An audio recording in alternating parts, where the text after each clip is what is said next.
Oh, Lord. All right, we're back. Hey guys, back. thanks for sitting through sticking that. with us. Thank you. Technical difficulties. All right, we we back. got a couple shout outs for that little snafu catch. Yeah, the heads up there. Good call. We Good got catch, guys. we got movie review guy. Thank you very much. We got Justin Vandelier. I think that's how you say your last name. What up, Justin? You guys know him as one of the door guys from Dead Crow. Also one of the kitchen fellows from Dead Crow. Oh, cool. Very nice. We appreciate you checking in with us, Justin, and also letting us know that our audio was not working. Yeah. I don't know where my mom was on that one. I don't know. Yeah. She's our most devoted listener. She's slacking. She gave herself away. She never actually listens. She just has it open so you think she's watching. But, man, one of these days we'll have all these technical difficulties out of the way. One of these Actually, days. I don't know. I'm not even going to promise that. That might be the hallmark of our shows, that we're constantly dealing with technical difficulties. Until then, the legendary Billy D. Williams. Yeah, so, I mean, I guess let's recap everything we talked about while people couldn't hear. In 1722, Peter the Great, who was the Tsar of Russia at the time, who was the flamboyant gentleman you saw with the mustache there, he ended the tax on beards. Apparently there was a tax to have a beard in Russia. On the delay, it looks like you're talking about Billy D. Williams. No, Billy D. Well, I mean, I don't know. In certain Billy roles, D. Williams is immortal. Billy D. the Great. he's like the painting in The End of The Shining. Oh, man. And then also in 1830, Joseph Smith and 5 others founded Mormonism. So I think that right around there is where we found out that we were having audio difficulties. We didn't really get to talk too much about just Joseph Smith. Oh, yeah, actually we did. We talked about how, Mormons are nice people but believe some interesting things. Yeah. And then Billy D. Williams turned 80 today, April 6th. What all were you guys saying about Billy D? I said something about I said something about D's nuts. Billy D's nuts. That's all I had to add. I found out he was Lando Calrissian. I found out he was Lando. That's the only role that I knew him from. Tanner was saying too that he was supposed to be Two-Face in Tim Burton's Batman. Yeah, he was Harvey Dent in the first one. And okay, so he was Harvey Dent. He was definitely Harvey Dent. I forgot about that one, but it's really only 3 roles I could think of him in, which is the Batman movie, Star Wars, Lando Calrissian, and then he was in Undercover Brother with Eddie Griffin. Oh, Dude, I remember that movie. Yeah. My sister, who teaches special ed at a high school, says we are doing Mormons in history now. Okay, so she's nice. very thrilled that we're talking about this. Good deal. I hope that she isn't letting her class listen to this. Man, Undercover Brother. I forgot about that movie. Yeah, that was a little fun movie. Dave Chappelle was in there. Whoa, I forgot. Dave Chappelle was like the R&D guy, right? Who gave him all the gadgets? Nah, he wasn't. That was the guy that voiced Uncle Ruckus, and he voiced Bebop in the Ninja Turtles movie. That guy's been around for a while. He does a lot of voice acting. Who else is in there? I think Dave Chappelle was like the really radical guy who was always. Yeah, he was. Yeah, he was. Because one of his lines in the movie was because it got to a point they were just letting everybody in, and he let the white guy in who's the intern. That's right. right. Was like, I'm tired of this. He was like, I've been paying my dues off the past 5 years. Somebody pass me a pillowcase. I'm joining the Klan. Man, I gotta rewatch that movie. I loved it as a kid. It's one of those just like silly movies. I guess you go back and watch. It might not hold up, but it might. It might. Well, it's like it's in the vein of like Austin Powers, where they made it to be goofy. Yeah, so. yeah. Oh yeah, the main villain was Chris Kattan. Yeah, the guy from Night at the Roxbury. Yeah, I just watched that for the first time like a month or two ago. I'm like, this is ridiculous. Yeah, man. Did you ever see? Oh man, what was the movie that starred Chris Kattan, where he's like a detective? I'm gonna look that up real quick. It was just on the tip of my tongue. By the way, fun fact: Billy D on IMDb, he has 1 writing credit for a 1984 episode of The Jeffersons. What? Yeah. He's been on like a lot of soaps. It looks like wrong music. Fish don't. Stop trying to mix these two things together. Corky Romano. That's what I was thinking of. Did anyone ever see Corky Romano? I know. When did it?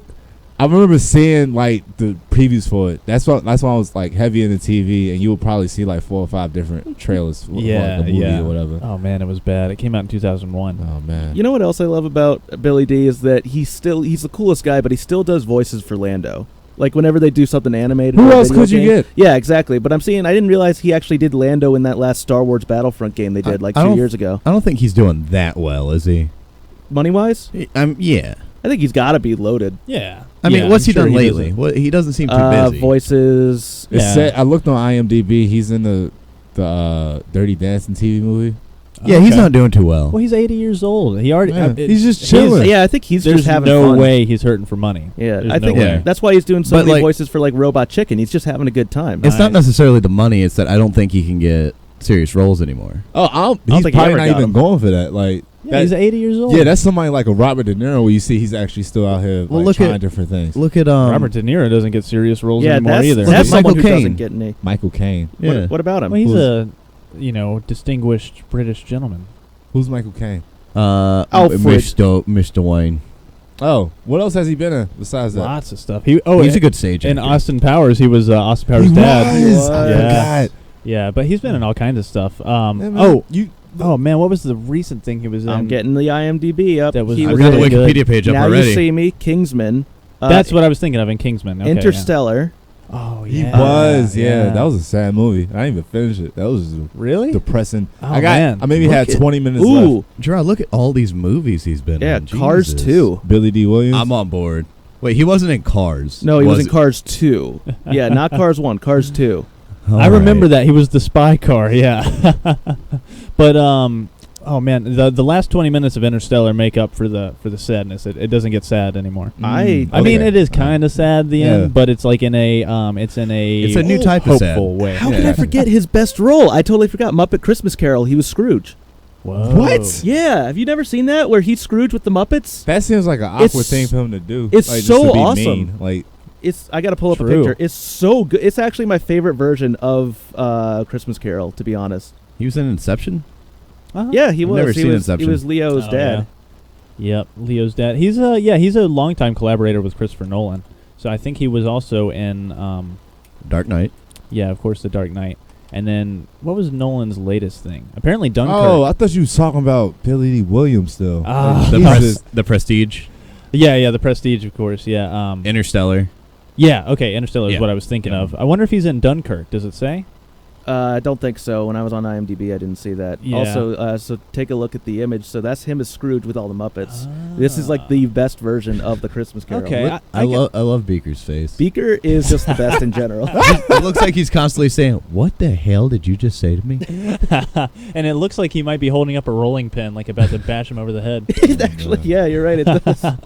Yeah, he does make a pretty good Scrooge. And there, he's jovial at the end, but I could imagine yeah. him being a curmudgeon. Oh, he so is, and he's really good at it.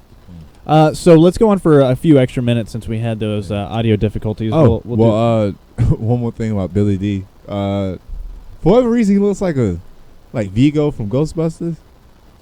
Like not that one, maybe like a more older picture. Like he just slightly, just the way the hair sits, and just I don't know. So I just seen like an angle, like it just hit right. I don't know. Now I might be bugging. Maybe I seen any pictures of him. And of course, Donald Glover is playing young Lando Calrissian, so I'm sure that they've had some sort of interaction. I wouldn't be surprised if there was some sort of interaction on Twitter or something like that, but I haven't seen it. And we've been over this on the show. I've never seen the original Star Wars, so I don't really know the significance of Lando Calrissian. So like you saying like it was changed when they remastered it or something? No, I've just never seen the original Oh, trilogy. original trilogy. Yeah, okay.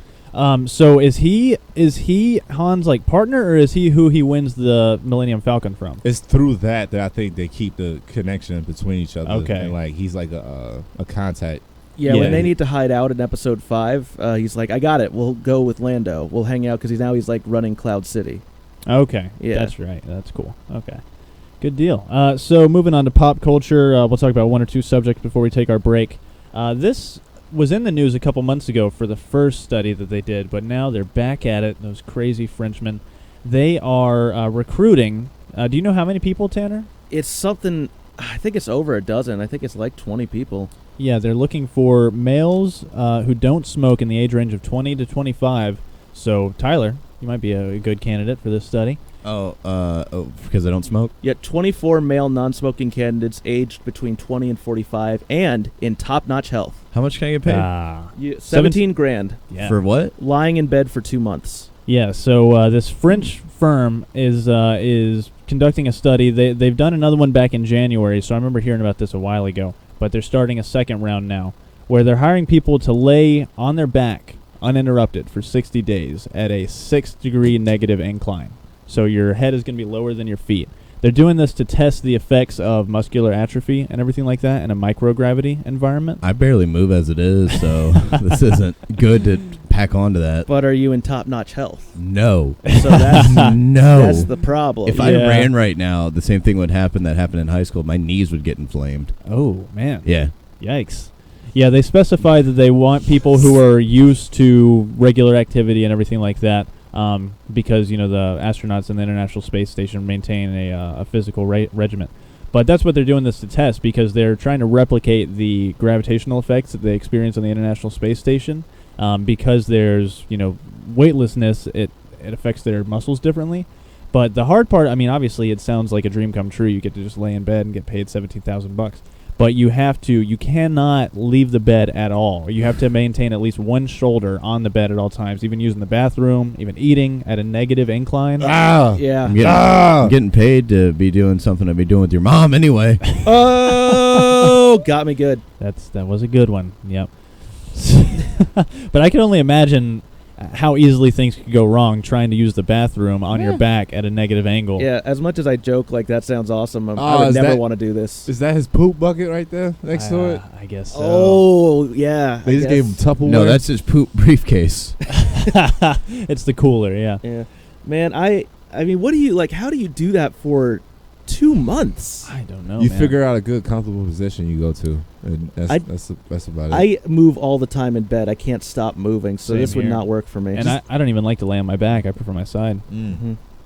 I mean, So is your mom. because, I guess then they can't have sex for these 2 months. Well, Do you think they can at least... I don't know. Some nurses running around now, I'm pretty sure. Yeah.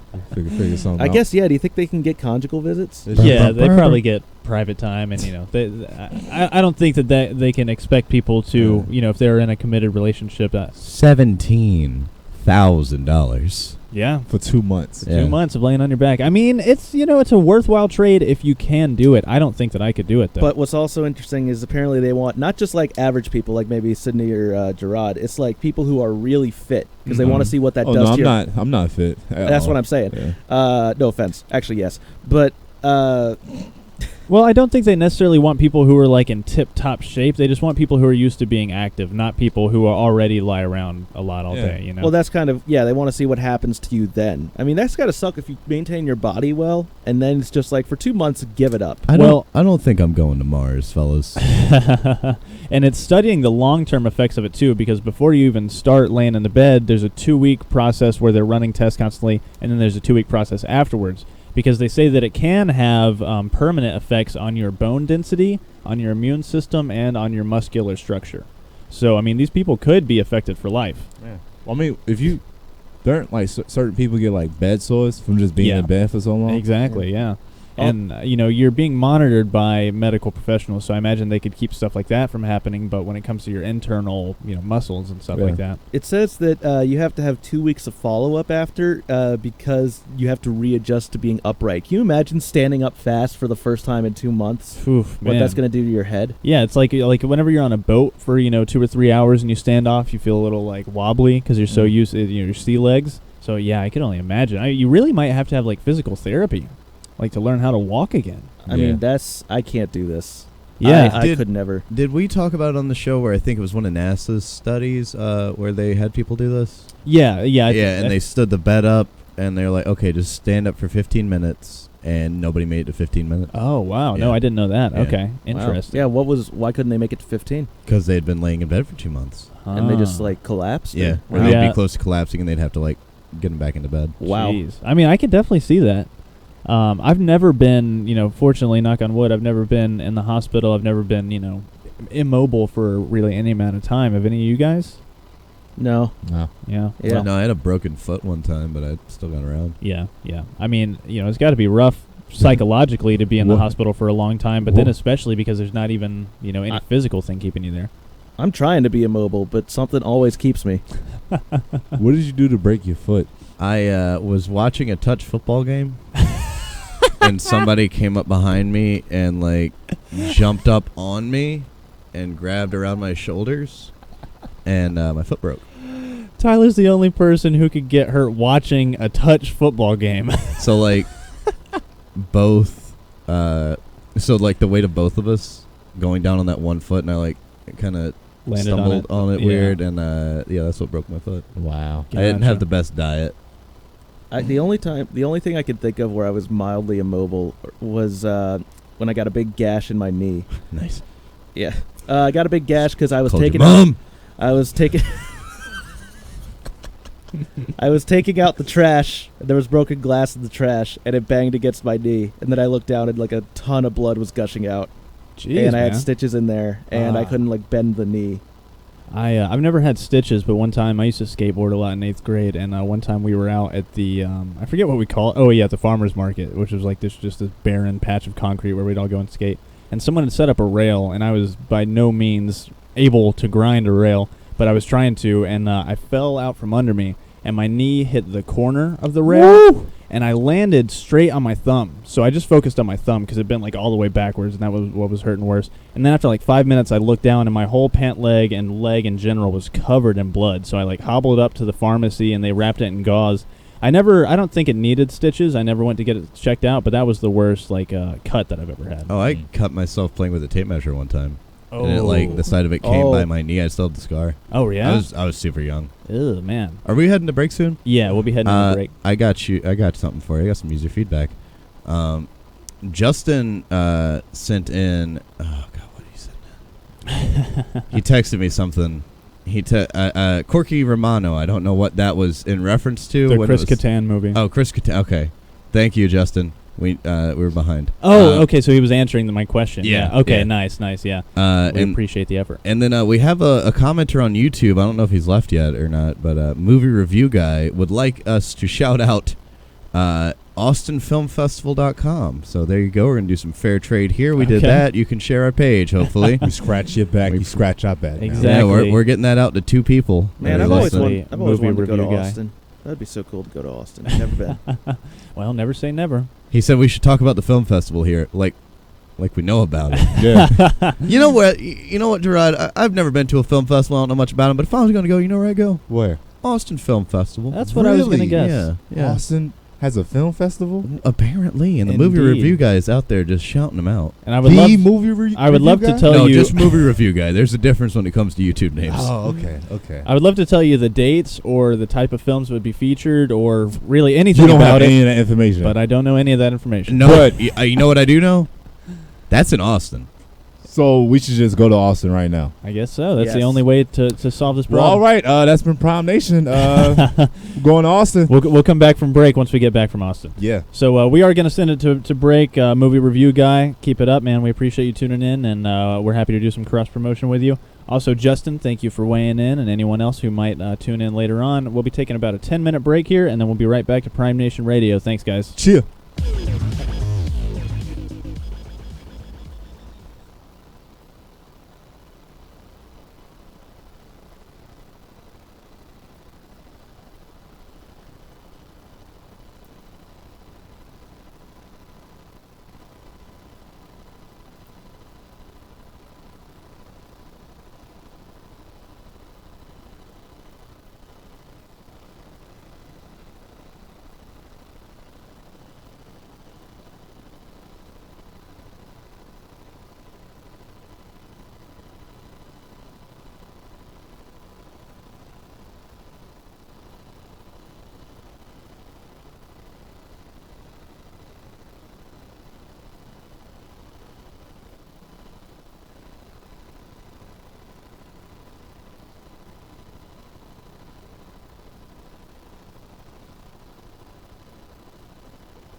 1.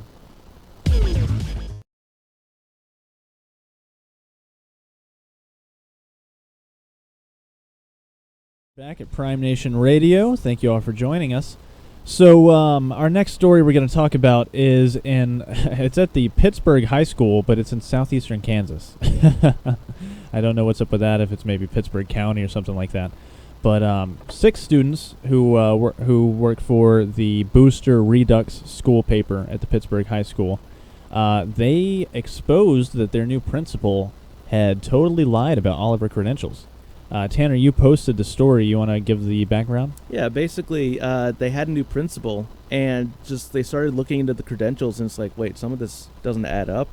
Especially the university, no one could find the website for the university she supposedly got her degree from. Corlins University. Yeah. Corllins. And then when they did find it, apparently it's basically a degree farm where Yeah. you just go pay some money and they give you a fake degree. Doesn't even have like an address. Well, isn't that what college is? But it's a real degree. Yeah, at least it's accredited. This school is not accredited. You don't define real degree. You don't As actually, accredited. No, that's I got a degree in communication studies, and well, that was your own fault. you see how bad I am at communicating. When it comes to like degree farms, they have no educational merit. You literally pay them money and they print you a degree. I imagine they have some sort of network set up to where they have, some sort of fake credentials. But yeah, I mean, in terms of the Better Business Bureau, they're not rated by the Better Business Bureau, and they don't have an address with them either. How many times can we say Better Business Bureau? It's a good question, yeah. I think we should have a competition. The person that does it the least gets hit with a briefcase. Is that poop briefcase? Yes, the very one from the study from earlier. Yes, from Patty. I was curious though. We'll get back to the high school journalist, but more pertinent is, do they have a catheter? You think, or is it just like a hole in the bed? I think it's like a hole in the bed. I don't think they have a catheter. No, I think they have a bedpan. And we're regarding the people that are getting paid to lay in bed nonstop. for 2 months. Well, man, you'll figure it out. You gotta go. So something's gonna happen.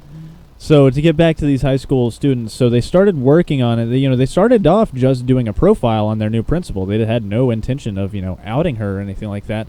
So they were looking into her alma mater, her various alma maters, and found out that she hadn't attended one of them, and that this Corlins University, where she claimed to have gotten her master's and doctorate degrees, is not even a real university. So they started like a 3-week investigation. The teacher, who was the editor of the paper, had to recuse herself from the investigation because she was on the board that hired the principal. So, it's kind of hard to really put yourself in these shoes, but that's a hard thing to do as high school students. I sincerely give these kids a lot of credit. Like that's impressive. Yeah. I mean, regardless of, just being high school in Pittsburgh, Kansas, I think that is really cool that they just did some digging. They actually did what journalists are supposed to do. Exactly. They got a shout out by someone who works for the Boston Globe Spotlight team. Yeah. Which, the movie Spotlight 2 years ago now. I really want to see the dramatic version of this, like made into a movie. Who would play these kids? Like, let me get the picture back Mark up. Ruffalo. You might as well just get all the Power Rangers kids to play them. Pretty much. Why wasn't there a character named Mark Buffalo in Zootopia? Oh, man. Maybe in Zootopia 2, you can get some credit for that one. That is great. So it was 6 students, 5 juniors, and 1 senior. So they published the article last Friday, and then as of Tuesday, the principal resigned. Apparently, the school board called her in to check her credentials, and she could not provide transcripts from any of the schools that she claimed to have gone to. By the way, who's the babyface guy from Workaholics? You know what I'm talking about? He's in everything Tall now. guy. Adam. No, you're talking about it's Adam. Adam something. Devine. Devine. Yeah, Adam Devine. I want him to play this kid in the far right in the movie. He's Yeah, I gonna could be see a that. lot cooler when Adam Devine plays him than when he is now. Just to point out, I think they all have MacBooks Wait, Yep. for a school somewhere in Kansas. That's called privilege. Wait, the far right ones, they have like Chromebooks or something like that. but 4 out of 6. Oh, and the second one to the left, you can tell by the sticker, that's a Windows, a PC. oh yeah. See, now we're doing some investigative You journalism. said the second one to the left. You talking about the girl with the Her right there. Yeah, look, Oh. that's as far as I can enhance. Tanner's said that's doing a the good Windows work for sticker? us. Yeah. Yeah. No, that looks like the layout for a Mac keyboard. Nah, but it got the Mac. They don't have stickers on that. Yeah. on No, the that cards. is the layout to a Mac keyboard. She could have. It's the exact same as the one beside it. She could have put a sticker on there. But do Macs have Intel processors? in it? Exactly. That's. They don't, but that's a Mac layout. But that sticker though. Well, it's possible too that other keyboards could have the same layout. I disagree, Sticker. sir. I disagree. Well, look, man, they're in Kansas. What is there to do in Kansas? In Pittsburgh, high Yeah. school, Kansas. Yeah, you're pretty much surfing the internet is all you got going for you. Yeah. So She's on Facebook. She is. she's a high school student. Get off her case. She should be solving more crimes. Yeah, You got Bro, you was just on I- Reddit. What are you talking about, We Tyler? got- I was on the NASCAR subreddit too. Yes. And you're on a radio And show there's right not, now. There's not a story about me in the Washington Post about how good of a journalist I am. Yes. Yeah. So to put this MacBook question to rest, there's at best it's a half, split if the laptop in question is not Or maybe a Mac. maybe she bought the MacBook that already had Windows, that had Microsoft Office. That was like What? Maybe. what do they call that? It's BS. Boot I don't camps. know what you guys are talking about? Boot camp? Yeah, it's where you can have Windows on a Mac as well. Yeah, Right. actually, I used one of those in college during a sound editing class. Okay. Nice. How was it? Right. Word. Also, going back to what Tyler said about how Adam Devine is going to make this kid way cooler. Yeah, I agree. His fashion choice of the shorts with the high-ish black socks, not the greatest for this picture.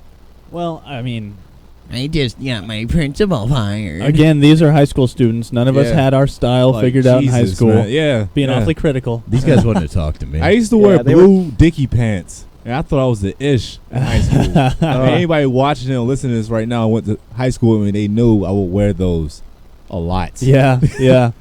I Yeah, basically wear everyone- exactly what I'm wearing now, just jeans and T-shirts, Oh. and that's it. You weren't just wearing a towel and boxers. That's it. With a microphone want it. taped to your chest.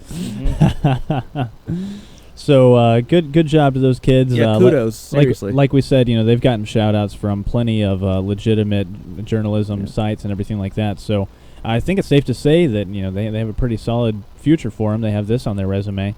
But yeah, I mean, really good work, because that puts you in a very difficult spot. There's a quote from the paper advisor that said, pretty much everyone who they talked to told them, keep your nose where it belongs.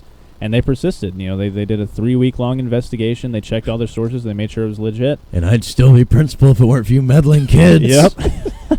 Scooby-Doo and the illegitimate vice principal. Oh, man. Who's the dog? Can we go back to the picture? yeah. It was the kid in the far right. Yeah, you I'm pull thinking Vine. second from the right. They pull their mask off, and it's Old Man Withers. I was about Yeah. to say- Actually, no, you're right. It's It's- far right. It was Say- red. It was say- red herring. That's what. Yeah. Dude, this totally is a pup named Scooby-Doo Oh, brought in man. live action. True, yeah. All right, the girl second from the left is Shaggy. What, does she look She's under the so high, influence? yeah. That's She's why not she has even that looking at the sticker on her camera. computer. She's the one that didn't do any work in the group at all. She was just around. That's it. The sticker. She got chased by the principal down the hallway until they caught her in a net. So moving on to our next story, Shia LaBeouf starred in a movie called Man Down, where he was portraying a Marine back from the war suffering from PTSD. Which war? Current, Iraq war, Got you. present day. And go Sorry, ahead. that just reminds me of Airplane. Do you remember that scene where they're like, I got trauma from the war, and they never specify which war it is, and they show clips from like a bunch of different wars. I don't guess I ever picked up on that. Airplane's an amazing movie. It Yeah, is, yeah. It but is. yeah, and when you have as many jokes per minute as Airplane does, some of them are going to get So lost. that's what Family Guy came I don't from. speak jive. Oh yeah. Like just assuming that, like Joe got the joke. Oh, got the okay. joke. yeah, but these gotcha. are quality jokes. Yeah. Yeah, they're not chosen by manatees. Yeah, that's one of my favorite scenes. I don't speak jive, and then she gets the interpreter for her. Oh man. So yeah, Shia LaBeouf starred in this movie, Man Down, and in the UK, this made headlines on Tuesday because as of Tuesday, it only sold 1 ticket in the UK. And then afterwards, they printed a new edit that said it was only released in 1 theater for 1 day, or for one week, I believe. It ended its run today, I think, and as of Wednesday, it had sold 3 tickets. So, it's pretty funny. They say that, from Tuesday to Thursday, it had a 200% increase in box office, which, is, with anything that makes, for instance, if 100% of a dollar is yeah, exactly. $1. So if your movie makes $40 million on an opening weekend and then has a 200% increase the next day, you're gonna freak out. That's excellent, unheard of. But 200% when it comes to 1 ticket to 3 tickets. One that's him headlining. You want to know 2 other actors who were in this movie? Who's that? Jai Courtney, Who dat? Captain Boomerang, and the new John Connor. Okay. And he's basically bad in everything he's in. Honestly, he's like a not as good Sam. What was the guy's name in Avatar?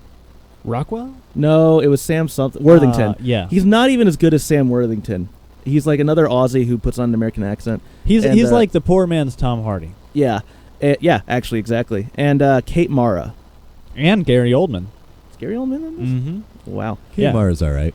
Yeah, so I mean, do not like her. It had star power, but I guess the UK just wasn't feeling it. Why don't you like her? I feel like she always plays unlikable characters. And that kind of bleeds over into like you attributing her as an unlikable person. Yeah. I got you. So yeah, I'm not saying that. I bet if I talk to her in real life, she's a very She would never pleasant talk person. to you. Very good. That's why I said I would talk to her. I would talk at her rather. And Security. yeah, but like it just sounds he came back from Afghanistan. That's basically all it sounds like. It's just hey, I came back from Afghanistan. And I'm Shia LaBeouf. Was this bad like publicity? Like Excuse me? Publicity. You heard me stutter before I said that. I was like, I don't know how it's gonna come out, but Okay. y'all gonna understand what I'm saying. Was this bad like advertisement as far as like them getting the movie out, or was it just a bad movie? I imagine. I hadn't heard of I it. think it's both. Yeah. I believe it's both. And also, I love this. I'm looking on Rotten Tomatoes for the synopsis, and it gives the whole synopsis where it's got the characters' names and then parentheses for the actors' names, as usual. And then the last sentence is, the psychological suspense thriller Man Down also stars Gary Oldman. It's just, an odd aside to throw in there. It is. Did anyone else see the commercials? I think it aired during the Super Bowl of somebody's long walk to perdition or something. Billy or freedom. something. Yeah, I remember that was like for a while in the middle of 2016. I was seeing a bunch of promotion about that. Was that 2016? Yeah. Really? Pretty sure. It wasn't this year's?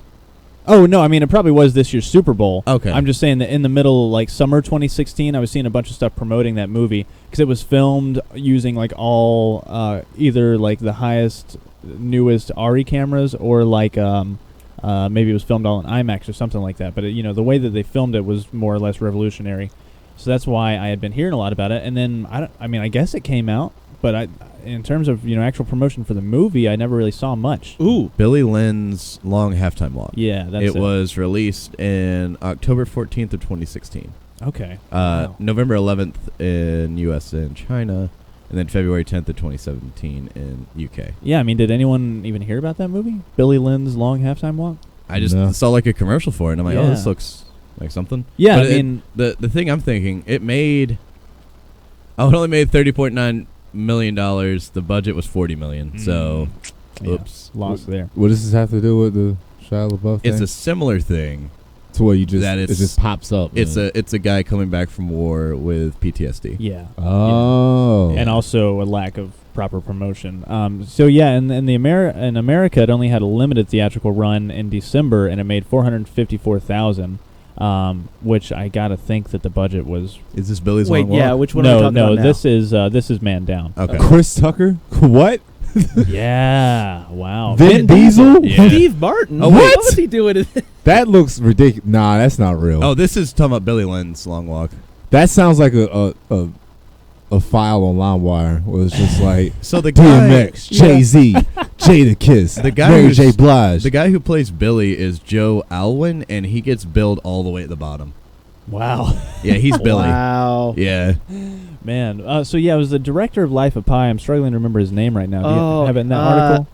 Ang Lee. Oh, really? Wow. I Dan, I'm forgot gonna that. fight you. I forgot that he I don't directed wanna Life fight of you. Pi. So yeah, I mean, it has very striking visuals and stuff, and all the promotions that I did see, but clearly, it didn't really make a mark.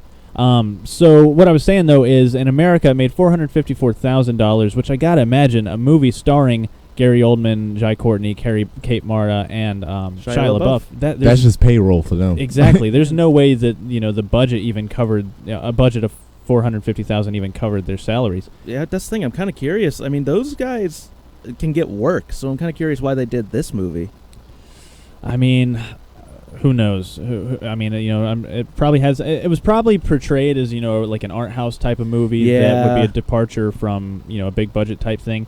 But so in America, it made $454,000. In the UK, it made in American money $26.20.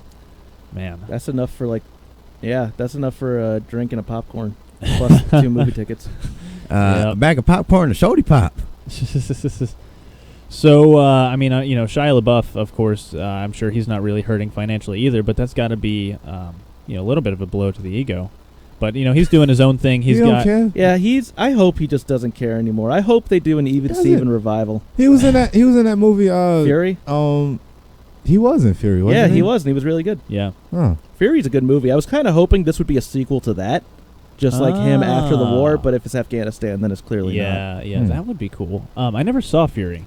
It's really good. It's I don't doubt it. rock solid. And I've been hearing really good things about Dunkirk too, which seems along the same vein, but that's Chris Nolan's new movie, a World War II movie. So moving on to our next topic, and then we'll take another break. Apparently in China, this is another article that Tanner posted, so I'll let you go ahead and give the rundown on this one. Sure. So apparently in China there's an epidemic of corpse brides. Not the movie. Yeah, actually, no, I had the movie poster ready to go with an image of... In fact, I'll get that image now. But basically this... how to put it, Sydney? Actually, you do that because I'm doing this.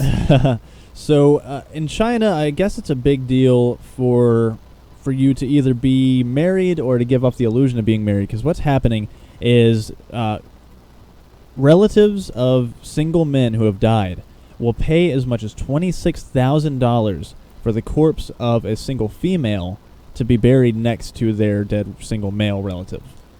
Just to be buried next to them. All right. So let me hear this one more time. All right. So,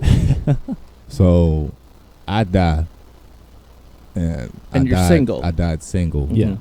Your family is disgraced by that. So they paid $26,000. Oh, so it's just the family.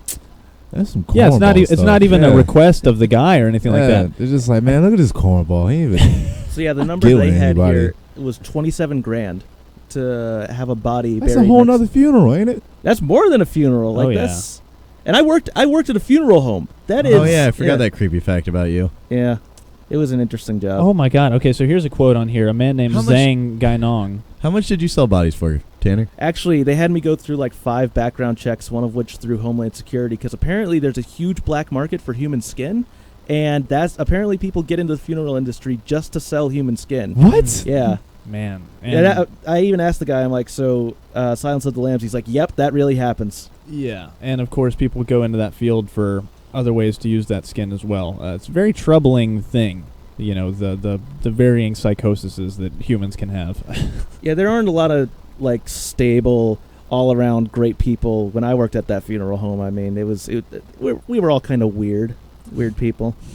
Man, I mean, it's a necessary thing, at least until robots take it over. But yeah, I mean, it's got to do damage to you psychologically. One of the guys, I remember one of my first days, one of the guys said that, Tanner, the funeral's a meat market. The funeral industry is a meat market. Did he then go, and wring his hands?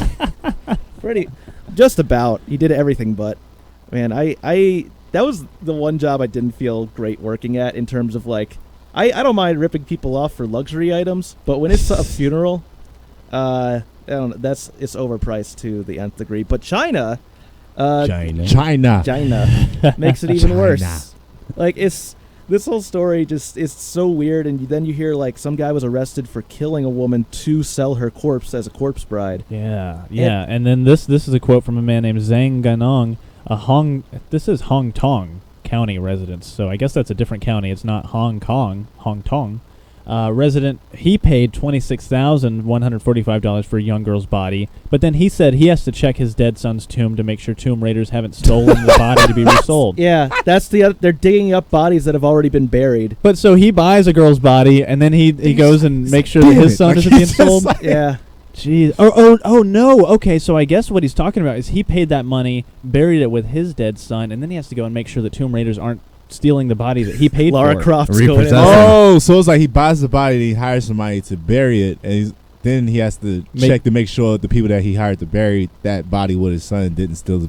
Yeah. Wow. I Also, can see that's that a scheme. they know it's there and they're also not stealing it. Wow. Can we also talk about the next quote in that article where the immediate next paragraph says, going with a dummy body is not an option in some villages where elders tell families that such a practice would be, quote, set a bad example for children. What do you think that means? I guess that they don't want their kids buying real dolls. it's okay in the to distant pretend future? they were married by having them buried with a dead body, but not if it's a fake dead body. And so why can they not just put a tombstone there with no body underneath it? I don't know, man. What in the hell, man? So, I mean, this goes back to our story last week about, the body of Enzo Ferrari. People, certain cultures, and I mean, I'm sure there are in America too when it comes to the super Christian people. Of course. But certain cultures just have these crazy attachments to your body even after you die. I just don't get it. It's a dead body. I've It's done. always, even when I was like really, like religious and super. That's not even what I'm going for, but just like super, I guess, conservative would be the word in terms of just like when you're young and you think that so many things are sacred, I never cared about like a funeral. I always wanted to be cremated. And I always said, like, don't, try to celebrate at my funeral. Yeah, I'm like, use the money you would use for an expensive funeral to just throw a sick party in my name, have 5 minutes for mourning because that's all I deserve, and then just keep on. Do y'all remember the story like a couple years ago when these people took their friend's body and they just threw a party? Like they had him just posted up in the corner, like sitting down with shades on. They had the dead body post. I don't know if it was in America or another country. That's But actually. he was just chilling. Like he was just like just slumped over. Adam Ruins Everything did a really good thing on funerals. Oh. How, like, in the grieving process, the mortuary runners will be like, yes, we have this budget coffin, package, yeah. but we also have the deluxe one if you really care about your dead relative. I saw that happen. I was witness to that happening in person, and it was disgusting. So sleazy, And man. yeah, also, you know what? Adam Ruins Everything also brought up a good point where it was saying how everyone tells you need to have the body embalmed, which is a very expensive process. You don't, except funeral industries pay states. North Carolina state law, if you want to have an open casket, you do have to have the body embalmed if it's anyone more than the immediate family, which is basically yes. So Arrest me over that. Arrest me over that. I'd love you to arrest me over the that. funeral home won't do it. You can do it, but the funeral home will not do it.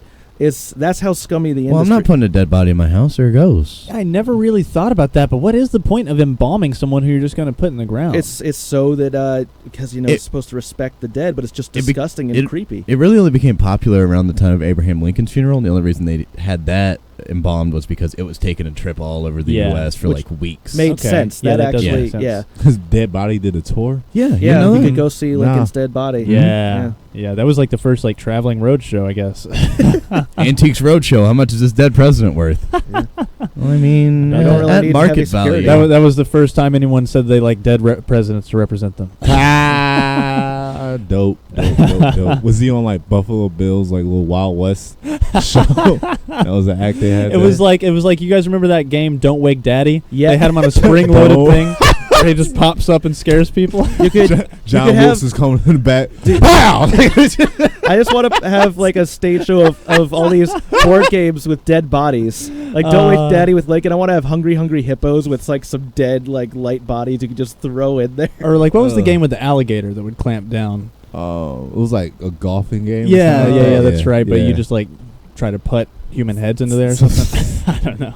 This But- got dark so fast. Oh, dude, actually, Yeah. when I was hired at the funeral home, they said we like to put the fun in funeral. Oh God. Yeah. Oh, definitely avoid that marketing. But okay, so yeah, embalming is pretty much just saying screw you to the earth, because then that means that your body can't go back and help. Well, so's the process of burying in a casket that's not going to rot. Like these Yeah, caskets that's are thousands of dollars. covered in lacquer and stuff like that. I remember the first funeral I was technically attendant of. That was my that was my job, quote, funeral attendant. And I remember Make sure the body doesn't get away. Yes. And I got to drive the hearse, by the way. Okay, wait, you got to hear this. This is how much we respect the dead. We had two vans, one of which had carpeting in the back so that the dolly you put the body on doesn't move. It just stays there. The other one didn't have carpeting. So if you took a sharp turn, that body just goes flying to the other side of the van. And I remember a dead foot touched my elbow once as I'm sitting in the front seat. How? Because it slid forward. Like, how'd the foot slide forward? Like, it's in a casket, right? No, it's not in the casket. It's on a dolly. Oh, It's just on a man. dolly. Oh, you and guys throw are a- transferring. Yeah, them. you throw a blanket over it. So what does the dead foot feel like? I mean, Cold. yeah, it's just dead and cold and not moving. And fleshy, just a, Yeah. So Imagine me, but cold. like a, But what like I a was trying to damp say is, towelette, like At- just touching. no, it was like dry. But I remember at the first funeral where I actually was an attendant, I asked the other guy there, I'm like, how much does that casket cost? He's like, $3,000. And that was for an ordinary casket. And then they bury that casket in a vault. It would basically another box and Oh then my bury God. that. And I was weirded out because maybe this is something that some religious viewer can clear up for me. The whoever was doing the sermon said, like, we put them in these vaults and protect them so that when Jesus Christ comes back, they can rise up and join him. Seems like they've put a lot of security and things to prevent those people from joining Jesus once they become alive again. They Well, won't be able to get out of there. Now you're turning Christianity into like some sort of zombie voodoo type thing. It's just your soul. It was weird. Like that, as far as I've ever thought, like Jesus isn't going to actually bring your body back to life. He just calls your soul up to heaven. Also, it was also Make up your mind, man. I felt like a bad person because you have to stay there until the last of the family members leave, and so they're grieving, and I'm just like, go home. I just want to go home. Go. Like, You yo, pull out your Game Boy. Basically, Yo, I'm like, like- I want to go hang out and I want to go Like, look, party. man, I I know literally your was like, son just died. it's a Friday night, man. I want to go. But Oh, I got man. stuff I need to do. Oh, Yeah. jeez. Like, this is a day of mourning. This is just Ugh. like my, Basically. And my actually, 9 to 5 right now. I changed my mind. I want to go on record as saying that, because I was talking about how embalming doesn't even let you give back to the planet. So I want to, instead of being cremated now, I want to be made into one of those pods that you plant and you grow into a tree. You know, That'd be cool. that would be Yes. dope. Nice. So let's take it into our second break. We'll be back in about 10 minutes, guys. Enjoy yourselves in the meantime. What?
Invincible is a comic that started in 2003, actually at the same time. It's very important to note the creator of Invincible is also the creator of The Walking Dead, Robert Kirkman himself. And he started these two comic books it might even been the same month, but they were both 2003, and they were both they're both Image Comics. And Walking Dead was violent from the get-go. It was it's a zombie story, very violent from issue number 1. Invincible was different in that it pitched itself as a family-friendly superhero series, and the first 6 issues it really is. It's just a very ordinary superhero story. It's fine. Basically, this kid is like a Spider-Man, but with Superman's powers. I mean, he's a teenager, but he can fly, super strength, invincible, as his name implies. And then, and I guess I'm going to kind of spoil it because, it was spoiled for me. I don't think this ruins it, but it gets dark and violent really fast. And it's very sudden. And this is from way later in the series, but it is a very gruesome. Good God. Yeah, it is a gruesome story. So he's just headbutting him repeatedly. Yeah, this is way later in the story. We basically find out that everything Invincible knows about his father, who's basically the Superman of this world, is a lie. And his father is actually a villain who's pretended to be a hero to earn people's trust so that he can then take over the planet. And a lot of the reasons it's good is because it's the guy writing, the creator of Walking Dead, doing a superhero story. And I know I've already said that, but what I mean is, in Walking Dead, anyone can die. And Invincible is the same thing. Sometimes the bad guys win, good guys die, things don't work out the way they do in superhero stories. And it's just a very, it looks like a superhero story, and it seems like a superhero story on the outside, and inside is very asynchronous. Like, it's very dark, but not in a way that ever becomes too, the art is always bright. And great art through the whole series. And so, yes, Evan Goldberg and Seth Rogen. Yeah. And I believe they did Preacher. Yeah, they did. Which I've never watched. I've never been a fan of it's not that I've never been a fan. I've just never really tried to get into the comics. But I heard, from a lot of people that it was well received. Oh, yeah. It's, I read, actually, I had that image up earlier. I had this exact volume I remember getting, and it's a big 12-issue collection, and I just remember how into it I was. And especially when the violence shows up and it gets, so again, the violence is just the visual aspect. The main thing that's different is just how it flips superhero conventions on its head. The world changes. Essentially, I feel like a lot of Marvel, DC comic books now, the world, even though the superheroes are present, stays very similar to what it is to our world, so we can relate. Whereas the world in Invincible changes with the presence of superheroes. Cool. And it's just a very, very interesting comic book. I highly recommend it. How does it change? Yeah, how does it change? As in, sometimes the superheroes kind of take over the world. People die. Cities are just wiped off the grid. Like, the world as a whole is actually molded by the events. Yeah, it's not too far off, but especially in some of the recent... it's going to end, by the way. He's actually announced, I think this is the final year, and which I think is good, because we've seen a problem with The Walking Dead where it won't end and we're all kind of bored. Whereas Invincible is like, okay, you've reached what actually feels like the conclusion you've been building to since this first book. And so I'm very excited to see how it ends. Nice. But yes, and sometimes good guys become bad guys in very organic ways. I mean, there's just a lot of great stuff where, since he's not beholden to doing a Marvel or DC universe that very much has to be marketed and, has all these tie-in books, he can make this superhero universe however he likes. Anyway, that's my spiel about how awesome Invincible is. I think this movie could be really cool, although I'm just kind of worried how they're going to do it as a movie because it works so well as a ongoing. Yeah, and I mean, I'm sure they'll set it up to where it's at least a trilogy or something like that. But yeah, I mean, I think that it's in good hands, especially now that I know more about the actual content of it. It seems like Seth Rogen and Evan Goldberg will definitely take it in the right direction. I think that's a great choice. What if he smoked weed? Yeah, and that of course was Jack's criticism on Monday. But they've done plenty of stuff that is so far from that. For instance, Preacher. Apparently now they're working on a Hulu comedy series called Future Man. And this is the most surprising thing to come out of this article. Apparently last year they signed on to adapt Where's Waldo? He got high and he lost it. Into a movie series. Are they going to throw in Carmen Sandiego in that too? Oh, that would be nice. To They make tied it that into there. So yeah, I mean, Seth Rogen and Evan Goldberg have a reputation of writing stoner comedies and stuff like that. And when you start off with Pineapple Express, it's hard to compare any of their future stoner comedies, in terms of quality. That was the first one he wrote?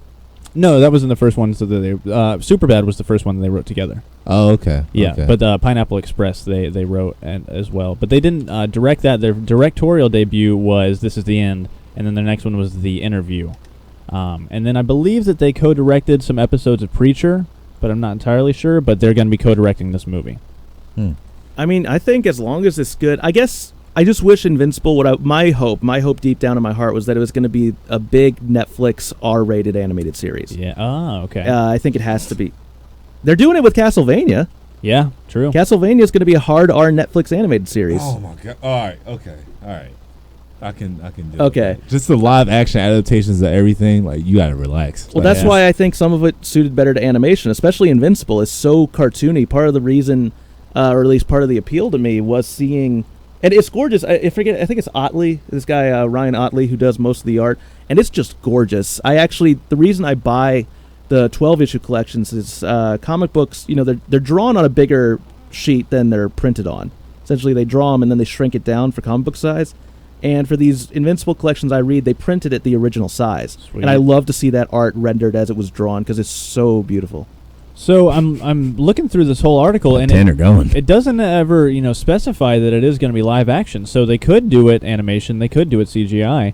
I'm sure they probably will do it live action. That's the implication whenever you say a movie, but it's not specified yet. So Yeah, and by the way, on screen, if they do get Seth Rogen to voice a character, he needs to voice Alan the Alien, a great Invincible character, and that's basically Seth Rogen. I wonder if he chose it just so he could be that character. well, I think that because here it has a bunch of quotes from Robert Kirkman, and I think that Robert Kirkman sort of chose Seth Rogen more than they chose him. Interesting. Which I can't say with any certainty, but that's what it looks like from his quotes here. That's the vibe that I got, because he said that he's been waiting for the right team to come along, and he was a fan of their work that they've done when they collaborate. Well, that's sort of what I've liked, is that as much as Walking Dead gets the attention, to me, Invincible's the one that I've kept reading. I stopped reading Walking Dead. I stopped watching Walking Dead, but Invincible, every time there's a new collection, I gotta get it immediately. Like, I'm so hyped to read whatever comes next. Yeah, and he even, in one of his quotes, Robert Kirkman, he said, he said that for nearly a decade I've had to endure the "what about Invincible" question as fans have watched The Walking Dead grow into the multimedia monstrosity it has become over the years. Basically, because, hey, you know what, kudos that he's got all that money now and he's doing a lot of TV shows and movies, but he's still writing Invincible. Yeah. He still comes out with, I think, every issue a month. So, Nice. I mean, kudos. But that's basically all I have to say. I hope it's good. I just wish it was animated, and I wish it was a series. Yeah. Well, and this is very early on, so it could go through several iterations before it reaches the screen. Mm-hmm. So hopefully it'll be everything you hope it to be. And from the way that you described Invincible, it sounds pretty badass. Yeah, sincerely, I recommend it to everyone. And It's really good. Is that the only superhero-related thing Kirkman has done? Actually, he did write. He wrote for Marvel, and he wrote the Irredeemable Ant-Man, where he basically had Ant-Man be a huge a-hole. And it was a fun series. I actually still have. It was 12 issues. I have the whole collection. Is that kind of like their take on? Is it almost like the Max comics, where those are no, because it's still very clearly. but like a different thing. Yeah. Yeah. It's like there's regular. Max. What's Max? Yeah. There's the Noir. Ultimates. Yeah. And then there's what is it? Irredeemable. Yeah, no, Irredeemable, I mean, it was set in the Marvel Universe. He crossed over into events, and even then it was making fun of the events. It was a comedy book. He also wrote Marvel Team Up, and he had Invincible team up with Spider-Man in one issue, which I thought was awesome. Especially, He had Invincible team up with? yeah, he had Invincible cool. cross over to the Marvel Universe, and Okay. there's a great scene where, because Invincible, Spider-Man's like, "Hey, I'm Spider-Man." He's like, "Really? That's the best name you could come up with." And so he gets introduced to all the other Avengers, and he's like, "Captain America, Flagman, I bet." And then he gets to Luke Cage. He's like, "Black Man," and it's such a great scene, man.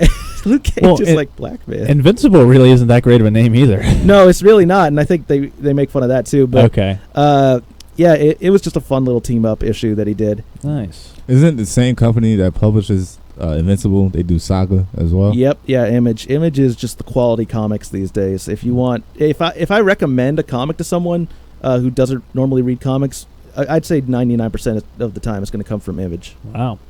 And who's producing the new, for instance, Flintstone and Scooby Doo? Oh, that's DC because Warner Okay. Brothers owns DC, Hanna-Barbera. Oh yeah, And makes I think sense. we'll talk about that on Monday when Jack finishes reading. But Sweet. that new Flintstones comic is so good. Cool, good deal. So our next topic is the Call of Duty movie universe. Oh, man. You heard that right, everybody. Call of Duty has plans for at least 3 cinematic ventures. They specify that there will be a film that feels more like Black Ops, which is the story behind the story, and then they have the Modern Warfare series that looks like that looks at what it's like to fight a war with the eyes of the world on you. And then maybe something that is more of a hybrid, where you're looking at private covert operations while a public operation is going on. And those aren't solid plans for a Right. movie. No. They're not even the best games. No. Yeah, I mean, They fell off after Modern Warfare 2. After Modern Warfare 2. That was like the best. Modern Warfare 2 Modern was Warfare a great 2 was- game. was the best one. World at War had the best And story. You know what? Are you serious? Yeah. No, I'm not. I don't remember World at War, so I'm taking it you for your word. Black Ops was good. I'd say Black Ops was actually really And good. that's when I was like, this is too much. Now y'all doing too much. But after Black Ops was where I think it fell Yeah, off. the last one I played was Advanced Warfare. Actually, I still play that now because like it's a small community of people that like, hop on and play online every now and again. is that the one that's set in the future? Advanced Warfare? That's the first one that There they are put 2 or 3 futuristic. now, isn't Yeah, there? but is Nah, it's that only 2 in the future. The last one was Infinite Warfare, which is terrible. I rented for like one night. I'm like, I don't want to play this anymore. Yeah, like, yeah. it doesn't feel good. It's just. Sorry, go ahead. I was just gonna say I've never really been big into war games or first-person shooters or anything like that. So I think the last Call of Duty that I played was Call of Duty 4. Was that Modern Warfare? That was Yeah, the first that was Modern my Warfare. Okay, very yeah, first Modern yeah. Warfare. And it's hard to describe because I think kids have grown up with Call of Duty as like a major part of the culture. Yeah. I can't for those kids, it's hard to convey how big of a shock and how big of a surprise Modern Warfare 1 was. Yeah. How that just came in and blew everything else out of the water and just totally. Well, Gerard, you're shaking your head. Why are you shaking your head? You still had Halo 3. Like But- Modern Warfare was dope, but Halo 3 was ill. Listen, I agree with you, but the culture didn't agree. Call of Duty took over from Halo. Halo was the dominant shooter, and then Call of Duty just destroyed it. I feel like it wasn't until Modern Warfare 2. That's when it was just like this. Because that got me off of Halo 3, playing Modern Warfare 2. That's what really started it for me. I think it was Call of Duty 4. I think 4 was what just took everything by storm. I think 4 kind of blew everything else out of the way. Well, do you guys remember Medal of Honor? Yes. Those were the only war games that I really played as a kid on like PlayStation 1 and I never stuff. played those. they tried to come back like They 6, did. 7 years ago. Yeah. It didn't work out. Yeah, so I mean, in terms of from Medal of Honor to Call of Duty, they definitely revolutionized it and brought that genre back. Everyone wanted to be Call of Duty after Yeah. Modern Warfare Yeah, happened. Battlefield, they tried. Well, They like even they took a shot at them. It was like go beyond the call. Like Yeah, one of the yeah. advertisements. Yeah. And it's so, I don't know, it's just so, I don't like how Call of Duty was the game that defined the last, especially because you know what, Gerard? I agree with you. Halo's a better game. I think Halo is way better. It was like a whole lot more simpler. Where it's just like you just go in. The most you can do is just like customize your armor and whatnot. Yeah, levels, and it really. Well, Like how well you played, that's how well the people you went up against was. Call of Duty is just a random Free for all. That's yeah, it, in yeah. terms of Call of Duty, what I think it introduced that a lot of people gravitated towards that I'm not really a big fan of is classes that you could customize for yourself. That's what separated from Halo, and that's Yeah. what made it fun to Halo, rock. everyone starts at the same level and has to get the weapons, and that's what I prefer about games like Halo. But then Halo co-opted that from Oh, yeah. Call of Duty for their future games, Yep. where you start off as either a sniper or something like that. They did copy it to where like Mhm. it.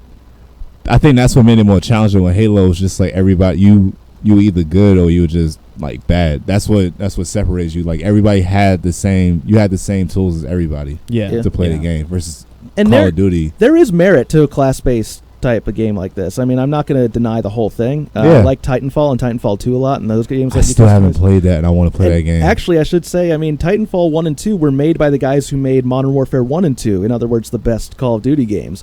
So, Titanfall is a really good game because of that. I mean, now Call of Duty isn't made by any of the original people. They're all gone. Yeah, you can see like now it's just a cash cow, and like as far as like a movie goes, like that's just a terrible idea. Yeah, also, it's so late. The Call of Duty franchise is just dropping off now. I mean, it's Yeah. not dead, but Yeah. it's definitely dropping off. And I wonder why this decision is being made right now. Because they want to move a universe. That's kind of like how they did Ratchet and Clank movie, and then they're no longer doing the Sly Cooper movie. Mhm. Like Yeah. that popped up randomly. Where Well- like they decided to do that. And I felt like that franchise was like falling off a little bit once it transitioned to PS3. Yeah. Yeah. Ratchet and Clank, the movie, I feel like is probably the best received video game movie, at least in a long time. Yeah, because it just stuck to and not, the script. That's and it. it's not saying that's a great movie, but video game movies have historically been my horrible. gosh. Also, they Street Fighter. said, hey, maybe we should animate this video game movie. Maybe Yeah. it should be an animated. How else would you do that movie? Yeah. The only human like person, Captain Quark, has 3 fingers. True, yeah. That's it. I mean, I wish that movie had been the first great video game movie, because I know this is bad, because I want every movie to be good. At the end of the day, I want every movie to be good, but I'm like, man, if Angry Birds is the first good video game movie, I'm gonna be so pissed. After watching both Ninja Turtle movies, like that's when I had to realize I gotta, like, you go in knowing like this is probably not gonna be good.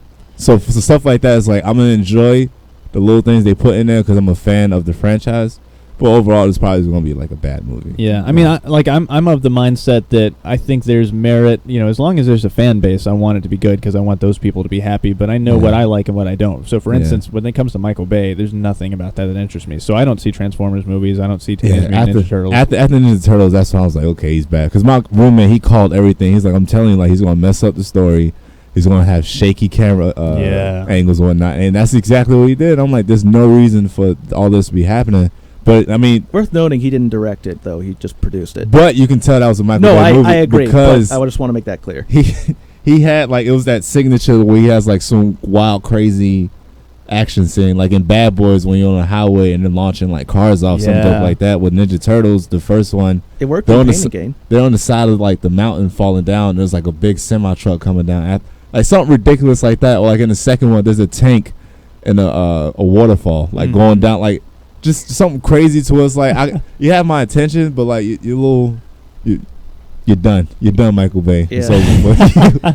Man, now they're talking about Transformers. Got to have its own universe. I saw. Doesn't it have it already? Yeah, I saw yesterday that they have 12 more movies in development for the Transformers franchise. No. 12. They've already killed it. Like they have writers' rooms for 12 movies. I can't do this anymore, man. Gerard, the thing is though, we have to blame the audience. I don't blame the studio. If people keep going to see these movies, then they're going to keep making them. It's just that simple. What's the? Is there a decline in like how much money No, they're making? they're still making tons. Really? Yeah. I guess. I mean, I feel like there was definitely drop off from the first movie, probably even the first 2 movies to like the fifth. It was after one. the third one. It was like Darker Than the Moon. We stopped watching, but the rest of the world doesn't. Because that last one, I was like, everybody told me it was like, it was like an hour and a half, and the last 45 minutes was the best part. I mean, to be honest, the way I think of it, actually, Call of Duty is a perfect metaphor. Because for a while, everyone who was like a big gamer was saying, okay, it's got to drop off eventually. It's going to drop off, and it didn't until like last year was when it finally started to drop off. So. And that was, since Call of Duty's been around since I think 2001 maybe, and it was finally now dropping off in sales. So, I mean, we got a long way to go before Transformers becomes irrelevant again. Well, long story short, man, this is a terrible idea. Yeah, this is a bad idea. Can you just address that it's a universe? Why not just make a movie? Yeah. If you're gonna make it, why not just no? Producers don't want to hear that anymore. They want they want something that's gonna. That is the Benny Hill song. Yeah, it's because it's all foolish. Yeah. So, but it's worth noting that Activision itself is at producing the movie. We're having some power Big flickers. storm. Yeah, we got a storm going on outside. So oh boy, you might lose us, guys. Hopefully, we'll be all right. But anyway, as I was saying, Activision is producing this movie, which they didn't do with Warcraft. And video games are so ridiculously lucrative that at least Activision will be able to put enough money into this to try to make it a good project. And it is worth noting, too, this article on the playlist.net points out that, for their for the games and for the promotional materials, they have worked with Kevin Spacey, Kit Harington, Trent Reznor, Guy Ritchie, James Mangold, Michael B. Jordan, Marshawn Lynch. So, Michael B. acting. So they have already an established repertoire with actors that they could try to pull in. They had Detective Stabler from SVU and Black Ops 2 or 3. Like he was in the video game. They used his face. Yeah. And everything. Like they did that too with and Kevin Spacey in Advanced Warfare. Black Ops 1 actually I think was the first because it had Sam Worthington as right. as the main character. That's right. Yeah. And what's his name? Oh God, what's his name? Great actor. He was just on Westworld. Crap. Who did he play? Ed Harris. Oh yeah. Yeah, Ed Harris in that game as well. I mean, it's yeah. Look, just freaking Call of Duty movie. Well, I also just- apparently the two the co-presidents of Activision Blizzard Studios who are behind the project, Stacey Scher and Nick Van Dyke probably have Can we just isolate that? On yeah, that was Nick such Van a such Van Dyke a probably. infantile laugh of mine. It's just those pure joy giggles. But anyway, Stacey has worked on Pulp Fiction, Django Unchained, and The Hateful Eight, and then Nick Van Dyke has worked at Disney during the years that they acquired both Lucasfilm and Marvel. So they have experience. It's not like they're jumping into this blind. But, I mean, who knows if this is a property that can be successful as a movie universe. Also, this is a property that's just military shooter. You can make anything about a movie about a military thing and slap Call of Duty on it. Yeah. Just like how you can make a racing movie and call it Need for Speed. Yeah, exactly. Like, you don't have to, there's nothing you really have to do. Oh my gosh. Yeah, that was remember that was a thing with Yeah. Aaron Paul, no less. Mm-hmm. And Kid Cudi. Kid Cudi was He was in that movie. Scott Muscuddy. Uh-huh. All right, guys. Well, it's time for our third break. When we come back, we might talk a little bit about Invader Zim. I want to Okay. talk about Invaders. Okay, and then we'll get around to Gerard's guest segment and play some games and send everyone on their way. So enjoy yourselves for the next 10 or so minutes, and we'll be right back.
2, 1.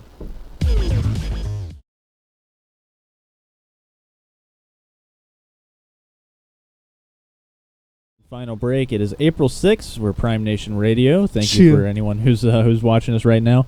So let's talk about Invader Zim real quick, and then we'll get into your segment. So Invader Zim, it was recently announced that it's going to be coming back to Nickelodeon in the form of a 90-minute movie. We were talking, and the biggest fan among us here, at least, is Gerard of Invader Zim. So I'll let you have the floor. It was really dope. It was when the weird stuff was coming out around that time, like late 90s, early 2000s. What like, other stuff was out around Oblongs? You remember that? Yeah. It was a show on WB. Will Ferrell was in it. I'm pretty sure they went to Adult Swim. It was on prime time. Like, it was on WB at night first. It was animated? And then it was animated, and then the reruns came on Adult Swim. Yeah, 'cause they had Will Ferrell as the dad. And Yeah. he had no arms or legs. Yeah. That's right. Yeah. He was like quadriplegic. Yeah. Oh. No, it wasn't quadriplegic. He had no arms or legs. Oh, so quadriplegic, like you still got half of your limbs left or something? Quadriplegic, you have your limbs, you can't move them. Oh. That's where you have to like breathe into a Paralyzed. tube. To Quad for paraplegic, paralyzed. Oh, I thought you just didn't have any limbs. No. You were saying, My Facebook feed just died, so anybody that was watching. Oh, You man. dead. so you were saying like what else was coming around this time? Yeah, I remember yeah. this show. Oblongs, Dilbert got adapted into an animated series, the comic Yeah. book strip, Baby Blues, which is actually, that was one of my favorite ones. Yeah, that was Dilbert. actually, I loved the comic book strip Baby Blues, but Yeah. The Dilbert cartoon sucked. I bet. It was. I watched it. Like, this was when everything was coming out. Futurama just came out. Family Guy. I specifically remember they advertised Invader Sim as a new series along with another new series, Fairly Odd Parents. That like we're gonna premiere these two the same night. I So remember that big different. ad. Yeah, So such different. a difference. And I at the time I was so young that I did not care for Invader Zim because it was so dark and clearly for adults, which is awesome now. But at the time, I'm like Fairly Odd Parents. I didn't see that dark humor, like all of that stuff kind of went over my head. But like looking back at it now, like yeah, that was definitely aimed more towards like preteens and Yeah. It was like high very schoolers. angsty. Like, it just had a bleak worldview. And that, I'm in the same sort of realm as Tanner. I never really got into it for that reason. And I was explaining to Gerard, Invader Zim just had these really visceral depictions of, like, poor and or, like, redneck type people, just, like, trashy people. Because it would always have crazy people just, like glued to a couch with stains all over them and stuff like that. With the images I just had, they have this little, like, cross-stitch marks on their face and stuff like that. Big bruises and scratches. Oh, It just, like, for whatever reason, it didn't sit well with me. And then I remember Gurr, too. Something about funniest Gurr thing ever was, like, I don't know if it was the relationship that Zim had to Gurr or something. I just the show didn't sit well with me, but I am was interested. Gurr the robot? Yeah. Gurr was the robot, his helper. He was supposed to be helping him, but he never really did. Yeah. He the first episode when they were on the way to Earth, like he flew to the girl was like, I'm gonna help pass the time by singing the Doom song. He was just like, doom da doom da doom. That's doom, right. That's doom, right. da doom doom doom doom da doom. And you know what? That reminds me of something that came out around the same time that is very similar. Courage the Cowardly Dog. That. But as a kid, Yeah. that show. The one with especially but give me back The slab. the floating face. No. Nah, it was the I'll pull mummy. the image Okay, up. I'll pull it okay. up. No. Return to don't. slab. I know that there were several episodes of Courage the Cowardly Dog that really freaked me out, but the main one was that, like, humanoid floating face, I know which one you're what talking about happened because it in was it? like a live action black and white face. Exactly. Yeah. I'll look it up on my computer. But yeah, so this show happened when a lot of other shows were happening, I think is what you were trying to say, and it did not it did not get really recognized. Let me pull up your screen. I don't remember that one being as creepy because the voice wasn't that bad. Oh yeah, this. Just something about that image, man. Yeah. But- That thing right there, This that one? blue thing. Yes, that was a trippy episode. Jesus, I man. don't remember that one. Such a weird show. That man. that's when they really just throwing stuff out there because around There's that the time. slab This guy. was the one where Oh, I turned the TV yeah. off. If this episode Yeah. was coming I on, I agree. turned I the agree. TV off. Ooh, that was And very it's weird because it's in creepy. 3D and the rest of the show is 2D. Yeah, and it's hard to describe, especially because it's Ugh. an image. But he's got really weird movements Yeah. and that creepy voice. It was the one I think everyone. If you mentioned Courage the Cowardly Dog, I feel like this is the one Return people to think slab. of. Hey, look, this is funny. It's on Google Images within the second line. It has, did anyone else think that this guy, in reference to the slab guy, was less scary than this guy? So, very pertinent to this conversation. I don't remember the face guy. Really? Yeah, what was Vaguely, the I rest of the episode remember about? he looks familiar, but I don't.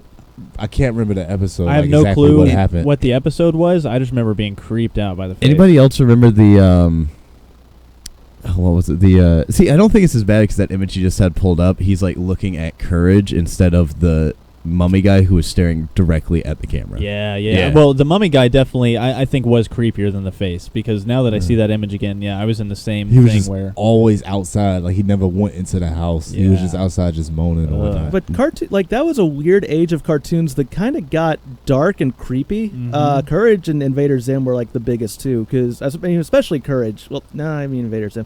My point is both of them did it. well, and Courage was more of like, it's scary and like goofy. well, Courage was also in the same vein of depicting really like poverty-stricken and like kind of trashy people, Yeah. similarly to Invader Zim. Courage and like did not have a good outlook on people. Courage was very cynical. Well, one Yeah. of the fan theories is that like none of these things are actually happening. It's just how the dog sees it from a Sees dog's the world. perspective. Yeah. That's the one fan theory I actually kind of like. Yeah. I think that's kind of cool. But I also think it's actually better that these things actually happen. well, it's funny because Courage has this hole in his tooth. I used to have a tooth with a hole in it. Really? Yeah, that everyone called it my Nemo tooth because it was just Oh, screwed up boy. tooth. Lights are flickering again. Uh-oh. Give me back the slab. Exactly. It's because we're talking about Courage. Oh, man. Yeah, this was a crazy show, man, and it Yeah. went on for a pretty long time compared to Yeah. Invader Zim. Yeah. You guys remember that pig? That like Oh yeah, he who thought- worked at yeah. the diner. Yeah. Yeah. He had like a This Louisiana. Naughty. This guy was creepy. Yeah. He wasn't that bad. Well, it was just like the way that he talked and like Yeah. the implications of the what he was blonde, saying. the blonde guy. Yeah. Or even exactly. the Exorcist episode they had. I don't remember that one. Yeah, they do- got like a new mattress and Mm. Muriel became possessed. It was Yeah. pretty much like an adaptation of the Exorcist. Yeah. Kind of. I remember that.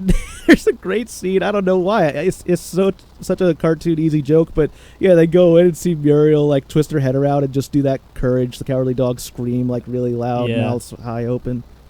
I'm trying to remember some of the other like monsters that were just super creepy, and I'm drawing a blank. But I guess Courage isn't getting. Is Courage getting anything soon? Because Invader Zim's getting the movie, but is That's Courage going to get anything? good Nah, that's question. one. I mean, some of this stuff, like honestly, you should just let it be. Yeah. Honestly, like I would be fine with not seeing an Invader Zim Well, the movie or like a show as much as I like the show. I believe the creator said that he just wanted to do a TV movie to end it. Like that was his original He goal. just wanted to end it off. Yeah, which I think is Well, fair though. I They're think doing that that's- with Hey Arnold now. Yeah, which I don't know. That's where I'm like, maybe you just leave it. Nah, because that was a long time ago. No, because man. there was that big cliffhanger on the last They episode. did. Yeah. Originally They aired. did. Yeah. I am excited, and I've never been a huge Hey Arnold fan, but I'm excited for what That's they're doing. major closure. Yeah. But because it's like, that's a fan base that everyone is still passionate about, especially Mhm. for nostalgic purposes, and they do actually have some story left to fill in about what happened to Arnold's Yeah. parents. You guys know this giraffe's still pregnant? Jeez, good God! I don't know if I said this at the start of the show or not, but when I checked it this morning, there were 165,000 people. There are 206,000 right now on the one Oh my on the Animal Adventure Park. Show it an So episode of crazy, Cursed man. Cowardly Dog literally scared the crap out of it. I don't know. Do you, As think, far- do you think giving birth can work that way, like pooping where you poop really hard, but like if you get scared? Well, it's like trying to get rid of the hiccups. Give me back the giraffe.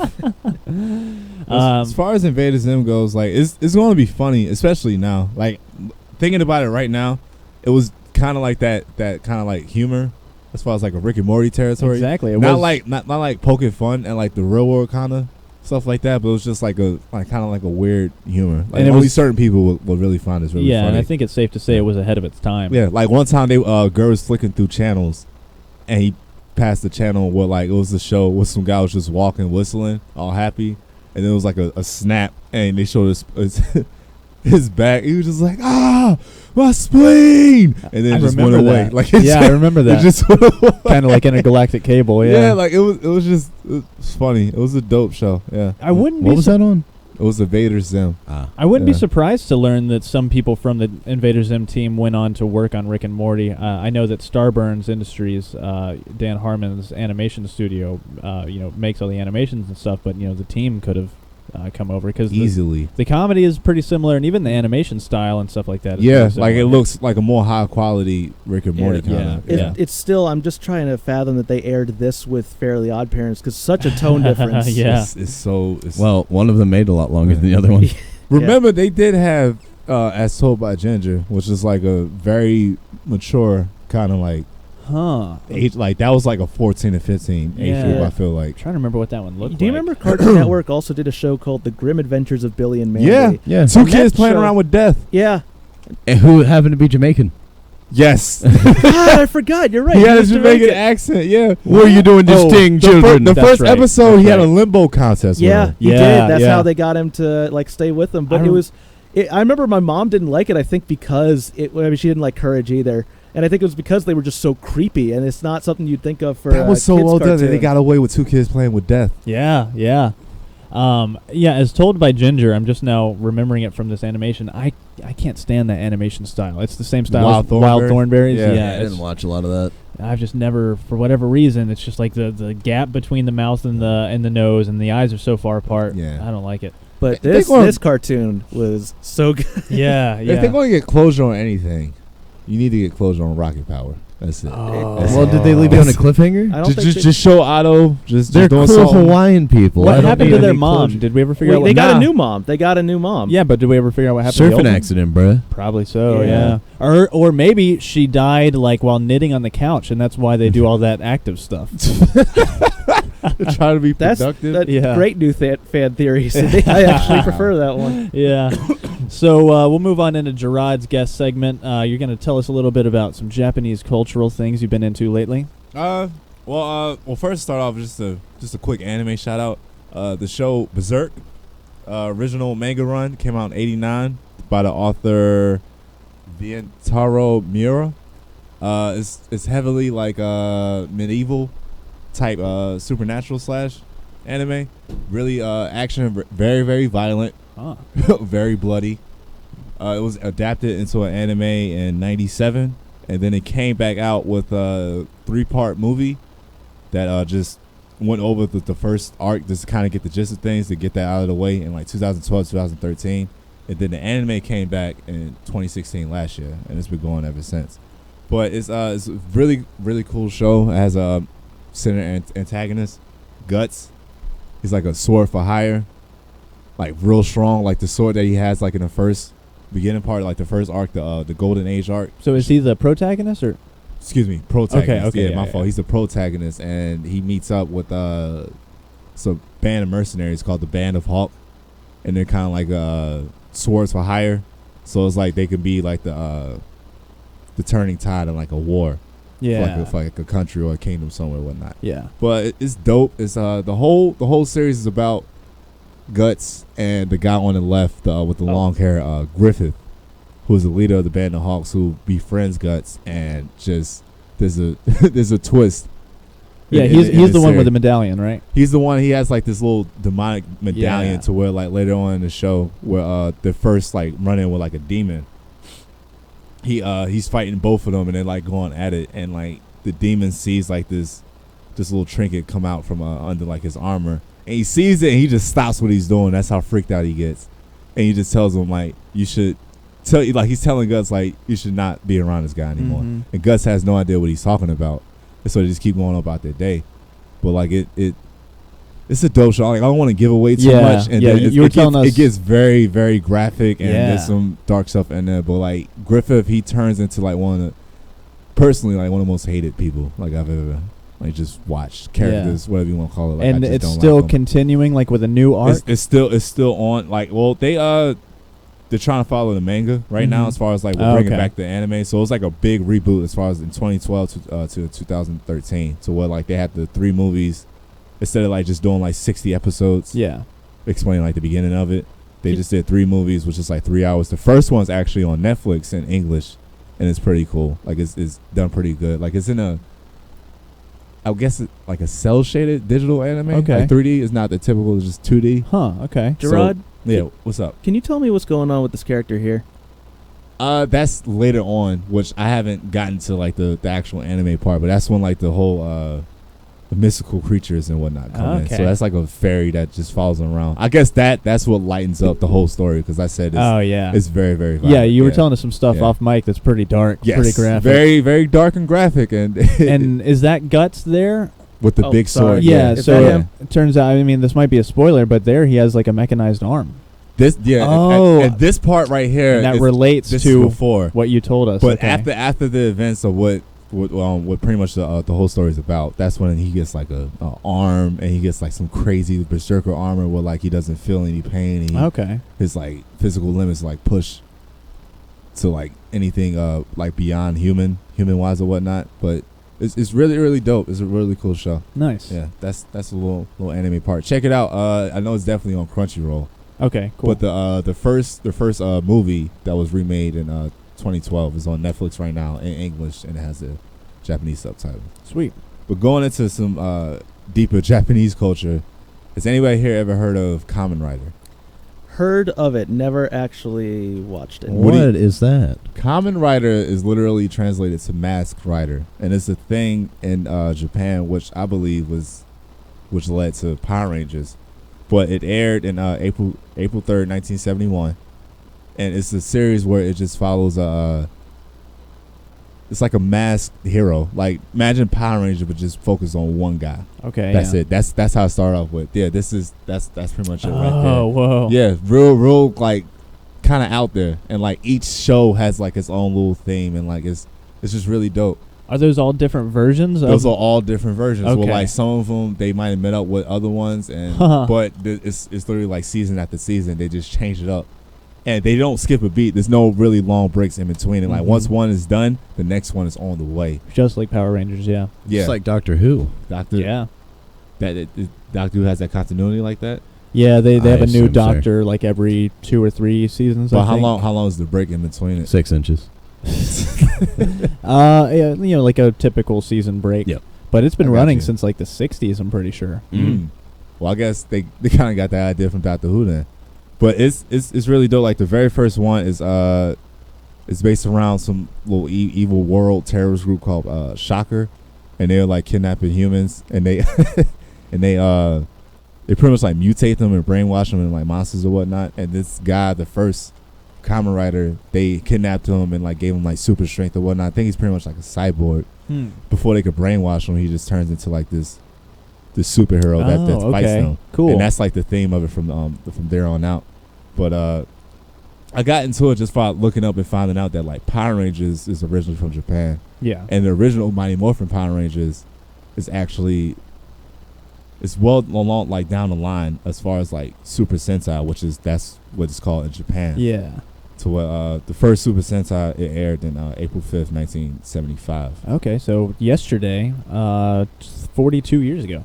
Jeez. Yes. Yeah. So it's pretty. Yeah. It's like I think they're on their 43rd Jeez. Sentai series That now. is crazy. Yeah. Man. And with Power Rangers being adapted, they actually skipped some even after that. Like there were 2 series between Mighty Morphin and Turbo in Japan that they just kind of like skipped right over. Like okay. like the White Ranger is not a part of the original like costume set. Like he's a Yeah. part of like a whole different like Sentai series. Huh, okay. Yeah. So And it's the Sentai series that they pull all the fight scenes from, right? For American Power Rangers? pretty like most of the footage of them in suits and the robots, all of that fighting, like yes, Okay, all of that for sure. There was Cool. no Zordon, there was no Alpha. Oh, okay. I Yeah. never thought about those Yeah. aspects. As a matter of fact, actually, I was watching a couple of episodes of that. It was called I think it was like Curie Sentai or Zero Sent. It's hard to pronounce it. Like you can Google it, but like they were like warriors from the prehistoric times, like with dinosaurs and whatnot. Yeah. And they were I think like frozen in time, and then they came back to fight Rita, whose name was Bandora, and she was like an evil witch that was sent to the moon or whatnot. Okay, yeah, It's like if you really enjoy Power Rangers, I would recommend looking it up and watching it. But it's a dope thing, and I look forward to covering it a little bit more and talk about like specific series that I've actually watched, because I've actually watched I want to say at least 5 to 6 different Kamen Rider series. Do they have, like, is it sort of aimed at children like U.S. Power Rangers is? It is, but like you can see as far as like the tone of a children's show that they take for in Japan. Yeah. because even in the Super Sentai, like people die, Oh, okay, yeah. and like there's like blood, and they show things like that. Like it gets a little graphic, but it's still like aimed at kids and like selling toys and whatnot. Gotcha. So gotcha. it's cool. I enjoy watching it. I think it's just something kind of cool to watch. Yeah. Nice. Yeah, So each one of their series is like a different, sort of gimmick, just like U.S. Power Rangers is. Kind of like it's just styled. It's just styled different. Okay, but yeah. there was definitely like a mark to where like they went into like a new era of it, to where I think it was at 2000. That's when they brought it back, because I think after the 80s. This one right here, what Tanner has up, was Kamen Rider Black. And then it was like Black RX, and that's when it kind of fell off. It was like What? in the 80s. What are they? It's like I said, it's like this superhero, like that. They're all just that one guy. Is it like insect based though? Yes. Yeah, like I'm the, getting like the bug face. Yeah. Kamen Rider, like they all have like the big like red or like blue eyes or whatnot. Yeah, So, yeah. Are they part bug or? nah, there was only one that actually did it where he just literally mutated into like a man bug. It was like called Kamen Rider Shin, and that was just like a movie that So they did. do they have bug powers? Nah, they just fight? They just have, yeah.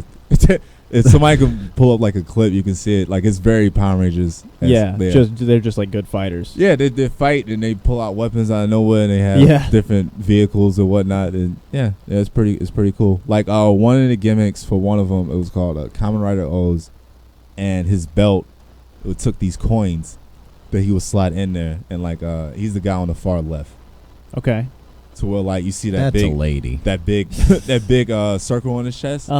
That represented like each coin. So like you see it's red, yellow, and then green in the middle. To where he would just switch them out and be like different powers or whatnot. So do they know okay. each other? Yes and no. Which that's one of those things. Like it's a kid show. Like all of this is taking place in Japan, Okay. but like all of these like catastrophic events with these different like aliens or monsters or things that've been in Earth for years, it keeps happening to Japan. So like, how come Japan isn't a wasteland right now? Yeah. Like it's just Because they have the Kamen Riders. it's just consistent, but it's just consistent to where all of this stuff is just happening. Like I mean, isn't that the same? world-ending stuff. Like Marvel in New York. Yeah. How New York should be just a A wasteland. wasteland. Like, Yeah. why does anybody even live? Like Gotham City. That Like, why would you live in I've Gotham never City? understood that. Yeah. Why would you move to Gotham? I understand if you can't get out, but if you Jesus, man. move to Gotham, you're crazy. You're just like, so like I need to be in a house before the sun sets. That's Joker how might they kill should have done that. You guys know that Limitless show? Yeah. Or no, not Limitless. Powerless. Yeah. Where they were trying to do like a comedy set in the DC universe where they were like damaged insurance adjusters Yeah. working after all the catastrophes that superheroes caused. They should have had it where it was just like the story of a normal person who moved to Gotham unaware of all the stuff that goes on there. That would have been cool. I would have. man. I think the most dangerous fictional job is security guard at Arkham Asylum. I think that has to be the lowest lifespan as soon as you're given that job. Yeah, pretty much. They got to just like find people who are already at the end. Oh, too bad my phone died. But when I went to California to visit my brother, we went to Little Tokyo, and there was a guy out there in the full cosplay. Like he looked like he bought that from the studio. Of a Kamen Rider? Yeah, like it was pretty well done up. I can't I can't even spell the exact like little costume that it was, but it was pretty cool. And I took a picture in front of like a old like statue of the original like Kamen Rider. Nice. So yes, that was pretty. I don't see Powerless going that much longer. Yeah, I don't either. I'm Yeah. surprised it still is going. The ratings have gone from 1.1 on episode 1 to on episode 6 being 0.5. Wow. Yeah. And they went from 3.1 million viewers to 1.8 million. And it's been declining steadily. It Yeah. hasn't been like up and down. I gave like the first 5 minutes a try, and it was, I mean, as sort of hammy as the CW shows are, this took it to a new level. It was Really? ridiculous. Wow. Just so sitcom-y, like early 2000s sitcom, where they were just like, they were trying to capitalize on all the gimmicks, Mhm. just like in terms of timing and tone and all that stuff. But guys, it's 12:15 already. Are we feeling games today? How's everyone feeling? What's schedule's looking like? I can do a game. Yeah. I'm Alright. up for the game. All right, let's Okay. play. Do you want to do Name 5 or press conference? This is name 5. I guess Okay. I didn't know. I got one ready. So let me see. Tyler, Yes. name 5 variations of Pepsi. 5 variations of Pepsi. Diet Pepsi, Pepsi Max, Cherry Pepsi, Crystal Pepsi,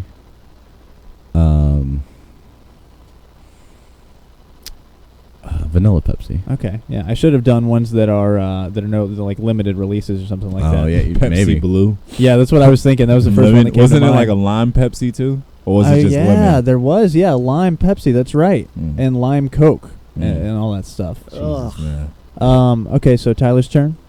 Gerard, give me 5 different Mountain Dew flavors that are not diet. That's a good one. Mountain Dew has all kinds of flavors. Live Wire, Okay. Code Red, of course. All right. Let's see.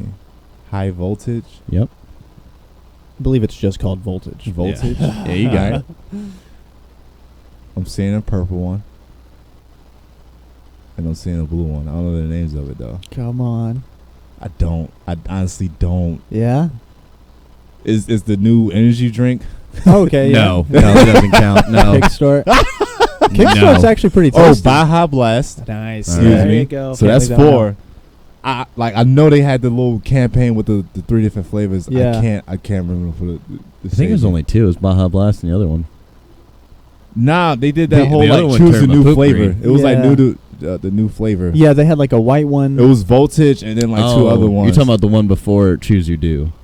I guess There was Baja Blast and the other one. And then Baja was around for a minute. Yeah. well, it's been around at Taco Bell, but they're like, one of these is coming to stores. That's right. Yeah, and that's it right. was Baja Blast and this one. yeah, just Uh, Code Red. Baja Blast is disgusting, like Baja- straight up. It's Oh, I cool. know, I know, It man. seems kind of watered down a Yeah. little bit. Well, yeah, it was such a disappointment to get it in a can or a 2-liter because Yeah. from Taco Bell, it's the nectar of the gods. My boy Jonah, he might be listening to this, probably not, but he and his buddy would actually search all the gas stations around town looking for Baja Blast, and they'd buy like 3 12-packs at every sinle one. that's how you get cancer.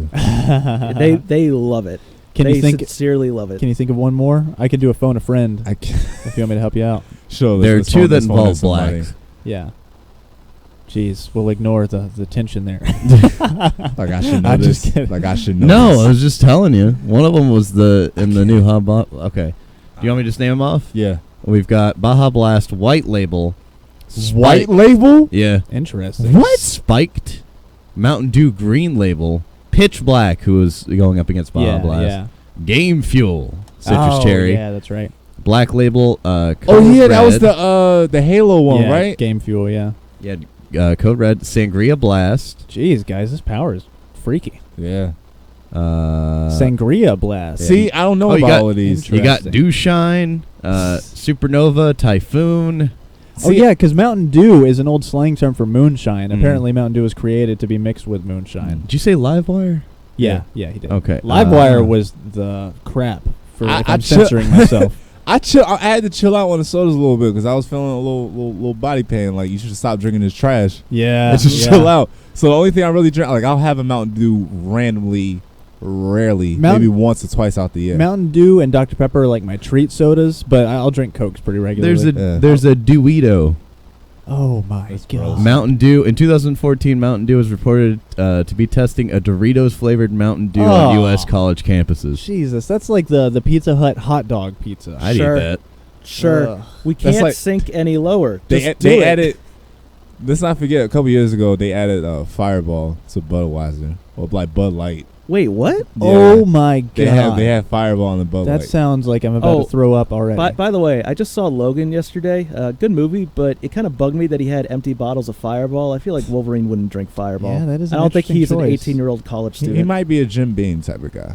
He Well, does I'm drink saying. Jim Beam sometimes during the movie, but I was just like, Wolverine would not drink Fireball. Yeah. He'd drink something that hurts to go down. That's interesting. Definitely Jack. Oh, Daniels, yeah. But yeah, I was thinking it's funny because Mountain Dew has like white label, black label, just like Johnny Walker, like a Sounds fine bourbon, you know? disgusting. A black label. Mountain Dew. Oh, that's It's like been aged for 10 years. that's just like that. That Burger King burger they had. It was like 2 black buns on it. I'm like, that looks gross. Yeah, and do you remember it was making people's poop green? Ah, that's yeah. disgusting. Yeah. My poop was green once. Was it from that burger? No, it's from Code Black. I've had that problem. Only once? Throughout your whole life, only once. Oh, me. Yeah. Yeah, and I remember it too because I looked up why is my poop green, which Oh. I think is still number 4 on top 10 Google's questions to be searched. Have you ever done that game where you just type in like why is and you just Yeah. look at the Nah, first couple it's results? crazy. You get Actually, some crazy. The one time I think I had like blue poop one time because That's alarming, yeah. I knew exactly what it was from. When Monsters Inc. came out, or they did something weird with like Doritos 3D. You would get it in I a loved bag, those 3D Doritos. but you would eat it and then your tongue would turn blue. from eating them. It didn't affect the taste of it or anything like that. But they also had an Applejack cereal where they had like little green or like blue pieces in it. And I remember like taking a dump later on that day, and like the turds were a little tinted. If you got tinted blue poop, you pretty much just look like one of those old they were Play-Doh factories. Like they were Sully blue. Oh man, turds just floating. Jesus, Gerard, do you have a name 5? I have one if he does it. Go ahead, Tanner. Well, okay, I'll say to Sydney, just going along this, name 5 variations of M&Ms besides peanut. Oh, okay, I got this. Ooh. Besides peanut, all right. Yeah. We got crunchy. Mm. We got pretzel. Mm. We got caramel. Mm. Oh man, Hold on, actually, the one crunchy? Yeah. Reword it. I'll give it to crispy. him. Crispy. There you go. No. Okay, Correct even yourself. so, crispy. Yes. That's the Yeah. thing? Oh, they're the best. Yeah, They're the Crispy's best, man. one. Okay, Uh, but yeah, we're on 3. Holiday flavors do not count. Holiday Agreed. colorings do not count because they're just the regular ones, different Yeah. colors. Agreed. Yeah. Still, you got 3. Peanut butter. All right. They have Yep. ones that are filled with peanut butter. Yep. There's one really good one they just put out recently. Oh, It's like my coconut. Oh, I was thinking. There's Is there a coconut I gotta M&M? hold on. Yep. I gotta look that up There to make is. sure. And they released coffee. Is that what That's you're talking about? yes. The coffee one, the coffee peanut M&M is so good. Yeah, I believe that. I actually They got think. fruit M&M ones now. So Oh. So there's Skittles. nah, but it was with chocolate. So it's like a fruit in the middle. I guess That could be I don't interesting if know. it was like a just seems- raspberry or a raisin. I love raisinettes. So if you Yes. get a Yeah, that's get one of an those M&M like. shell on a yeah. raisinette. I'm not gonna be mad that I ate it. Like I just asked for some candies with mine. I'm like, this is raisins, but I'm fine with this. Yeah. I'm fine. This is raisins, but I'm Yeah. fine with It's this. chocolate. It's chocolate. Yeah. It's chocolate So on it, coconut yeah. M&M's is real. Also, that's hilarious. I just like to picture Gerard at the theater just orders like raisins. Nah, because that's happened to me while I asked you're somebody not for some fine with candy. this. I thought it was just chocolate. I'm like, this tastes weird, and then I'm like, oh, this is a raisin. I'm like, all right, whatever, man. Yeah. That's hilarious. Man, I had weird grandparents, man. My grandma used to eat non-salted potato chips. Oh, I yeah. was like, this is- My this is girlfriend fine. likes those, or at least like low sodium, potato Nah, chips. these are no salt. This is just Wow. a potato skin. Oh, That's man. it. Okay, no I salt. have never heard of these crispy M&Ms What? before. See, it was this and then French Toast Crunch where people thought I was out of my mind because I kept bringing it up. They was like, that never existed. Same I was here. like, it did. People never used to believe me till they re-released it. Son, I was like, it was so good. Yeah, and since they re-released it, I don't think it's as good as it used to Because, be. I mean, I was a kid and your taste buds changed. I had to realize that. Yeah. But, I mean, I still liked it, but it was like, I'm not going to go back and keep buying it. Same thing with the crispy M&Ms. I felt like it tasted way better with the blueberry. Like, it was just something different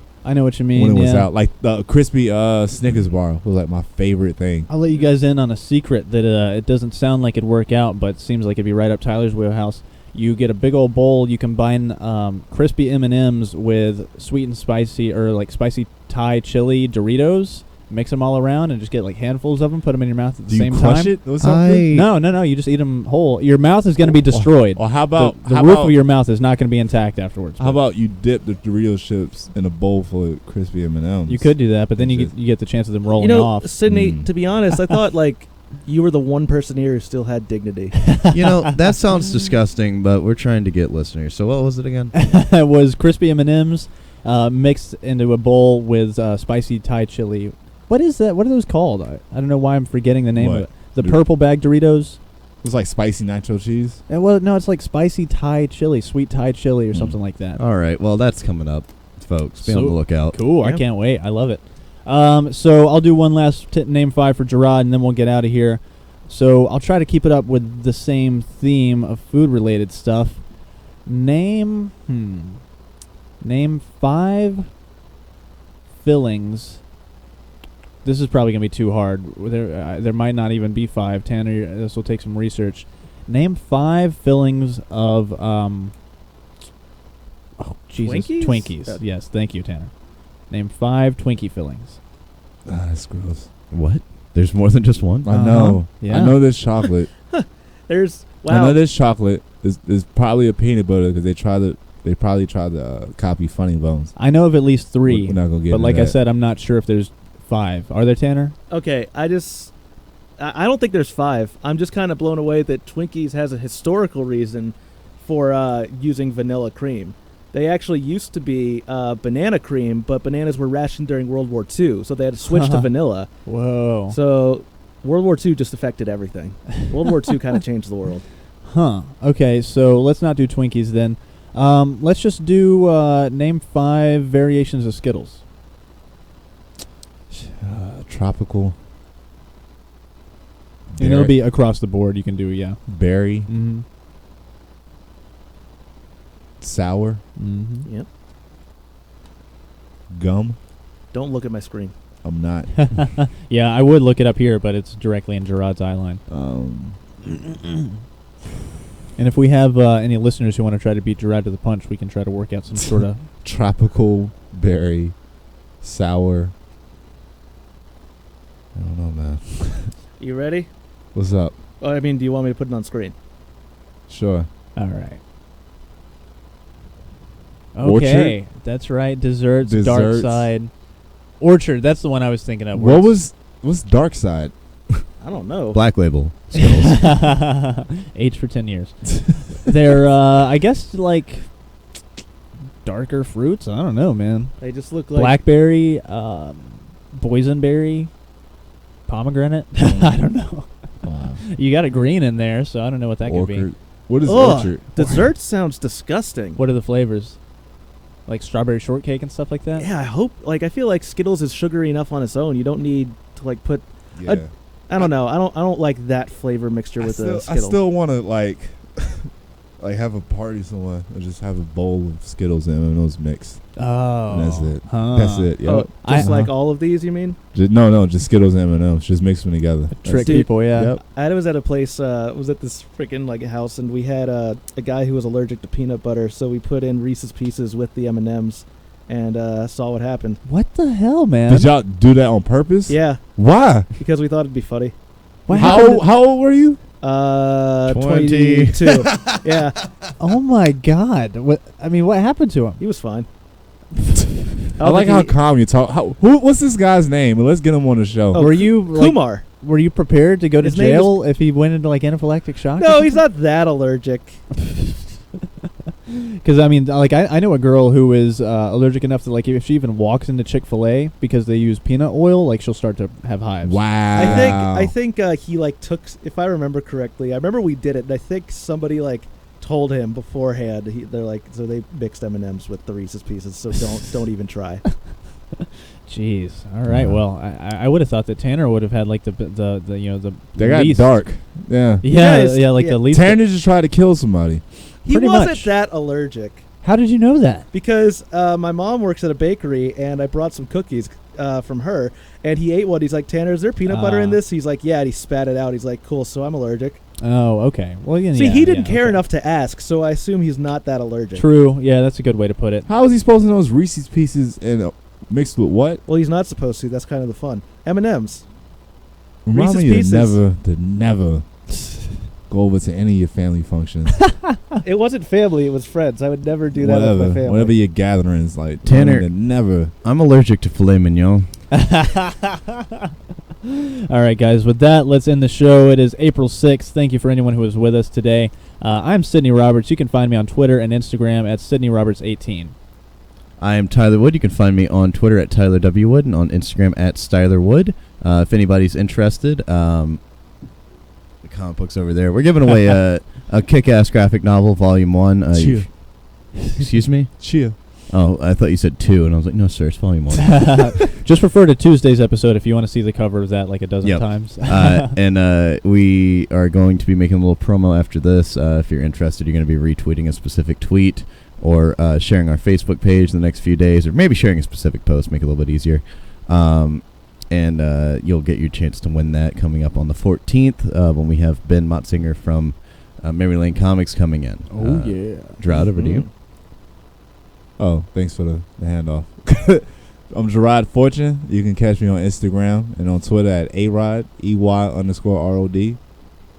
Yeah. And I saw that YouTube channel.